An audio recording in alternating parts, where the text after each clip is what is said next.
নেতার নামে এলাকা কাঁপবে, নেতা যা বলবে তাই হবে। কেউ কথা বললেও জিহ্বা ছিঁড়ে ফেলবো। কালকের মধ্যে নেতার প্রোগ্রামের টাকা না দিলে এই দোকানটাই জ্বালিয়ে দেবো। ভাই, তোর নেতা তো আমার জমিটা আটকে দিয়েছে, আমি কিন্তু পুলিশে মামলা করব বলে দিলাম। ভাইয়ের বিরুদ্ধে কথা বললে কল্লা নামিয়ে দেবো। চুপচাপ থাক। ও না হলে ভিটা বাড়িটাও হারাবি। সাবাস রেড হালকা, তুই আমার বাঘ। তুই থাকলে আমার কোনো টেনশন নাই, চালিয়ে যা। শোনো, তুমি যে নেতা নেতা করে পাগল হয়ে যাচ্ছ, দেখবে বিপদের সময় তাকেই আর পাশে পাবে না। চুপ কর। তোরা কি বুঝবি এসব? হ্যাঁ, ভাই আমাকে এমপি বানাবে, তখন দেখিস আমার পাওয়ার। সবাই আমাকে দেখে সালাম দিবে। এবারের নির্বাচনে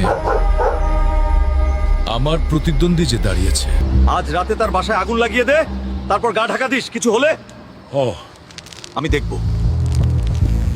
আগুন জ্বালিয়ে দে হালার বাসায়। ভাইয়ের বিরুদ্ধে দাঁড়াস, এত বড় সাহস! আমার বাড়িতে আগুন দিলি কেন তুই?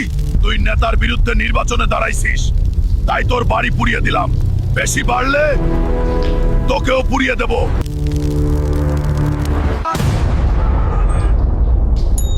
গতকাল রাতে এবারের নির্বাচনে জনাব রফিকের প্রতিদ্বন্দ্বী রহিমের বাসায় আগুন লাগানো হয়েছে এবং ভিডিও ভাইরাল হওয়ায় সন্ত্রাসী রেড হালকাকে স্পষ্ট দেখা যাচ্ছে। ঘটনাটি নিয়ে দেশ জুড়ে তোলপাড়। ভাই, পুলিশ ঘেরাও দিছে, কিছু একটা করেন, আমাকে বাঁচান ভাই। চিন্তা করিস না, ধরা দে। আমি উকিল পাঠাচ্ছি, 2 দিনের মধ্যে জামিন করিয়ে আনবো। হ্যান্ডস আপ হালকা, তোর খেলা শেষ। চারপাশে ঘিরে ফেলেছি। আমাকে ধরে লাভ নাই রে, 2 দিনের বেশি আটকে রাখতে পারবি না।